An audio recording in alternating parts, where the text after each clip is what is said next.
Tuwan-tuwa na naman ang mga kaibigan natin dito na mahilig sa baboy. Kaway-kaway kayo dyan. Natin dito ha. Ito po ay 2 pounds ng pork. Wala pong masyadong taba ito. Timplahan po muna natin yan. Lagyan natin ng ground pepper. Half a teaspoon ng salt. Garlic powder. Lagyan nyo ng konti para may lasang garlic na. Mga 1 teaspoon. Ayan. Yellow curry powder. Ito po yung ginagamit nating mga Pinoy sa ating chicken curry. Lagyan natin 1 tablespoon. Tapos niyan, lagyan ko po ng cornstarch itong ating baboy. That's 1, 2, 3 big tablespoons of cornstarch. I-coat natin yan sasama-samahin. Haluin natin Yung natira, yung nandun, ito, yung mga natirang cornstarch, hindi nyo itatapon yun, lalagyan natin ng sabaw mamaya yun para pampalapot. Tsaka natin iprito. Sabi ko sa inyo, paborito ko po ang curry. Anything na may curry. Lutuin natin to Okay, narinig nyo yun, 3 minutes yun tsaka natin balik ta rin. Crispy na yung kabila. I'm just gonna turn it over. Ito, mas madali ito. Siguro mga 1 to 2 minutes lang Okay na, tapos hanguin na natin. Patayin ko muna yung apoy. Total frying time 5 minutes. Pakikita ko sa inyo. Ayan. Para alam yung crispy na. Ilalagay ko lang dito Nakikita niyo naman doon, di ba? Doon sa sa laan para mawala yung excess na mantika. Hindi niyo po kailangan yun. Ito na yung second batch. Di ko na pinakita sa inyo pagpiprito pareho. I-shake nyo para mawala na yung mantika. Excess oil yun Pwede, ito na lang Pwede na natin, huwag na natin ituloy. Suka na lang ang katapat nito. Ano tingin nyo?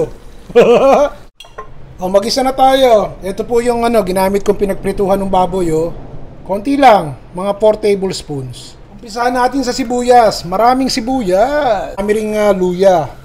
Lutuin nyo munang mabuti ito. Pag mabango na, tsaka nyo isunod yung susunod na ingredient. Okay? Maglagay ng bawang. Maraming bawang. Madali kasing maluto ang bawang, kaya lagi kong inihuhuli. Malagay na natin itong patatas. Prituhin muna natin yung patatas. Parang ang lalaki ng bugal nitong patatas na nilagay ko. Halo lang ng halo. Nakita nyo, mapula-pula na ng konti yung patatas. Narinig nyo yun, 2 minutes yun. Ilagay nyo na yung gata nyo. Lalagyan ko to ng tubig para masimot po yung gata. Hindi pa natin natitimplahan yan Medyo half cook na ng konti yung patatas nyo. Ito, nilagyan ko ng 1 1/4 cup. Hindi, 1 cup lang. 1 cup lang na tubig. Patisan nyo na. Ako yung maalat kumain so huwag nyong gayahin. Ground pepper. Pakukuluan natin yan Ilalagay ko na po itong carrots. Excuse me wala po talaga akong carrots. Ito boiled carrots na to dahil meron akong paglulutuan kaya lang nalimutan ko sa palengke so inamot ko na dun sa paglulutuan ko. Tamis factor, 1 teaspoon ng sugar. Tikman nyo muna. Malalagyan ko na po ng 1 tablespoon ng yellow curry powder. Haluin natin. Pakukuluan natin to. Okay, 5 minutes ko na pong pinapakuluan yung gata natin. Chinek ko, matigas pa yung patatas kaya maglalagay ako ng 1 cup na tubig. Continue na pagpapakulo.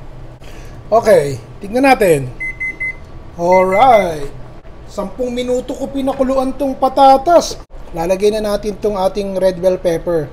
Tapos, hiniwa ko ng ganito. Pero parang cute pag may verde factor so nilagay ko na. Lalagyan ko to ng tubig. 1/2 cup ng tubig na ilalagay ko. Ano natin? Tapos, konti na lang nito. Huwag nyo nang todo lahat kasi malapot-lapot na po itong ating sabaw ng ating curry. Malapot na, sarap! Tsaka natin dahan-dahang ilagay itong ating piniritong baboy. Huwag nyo nang galawin.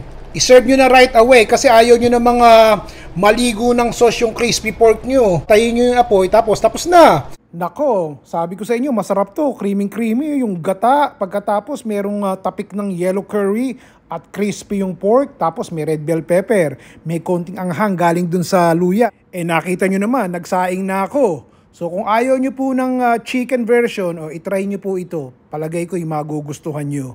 Ito po ang aking pork curry. Okay po ba yun? Ron Bilaro po. Bye everybody.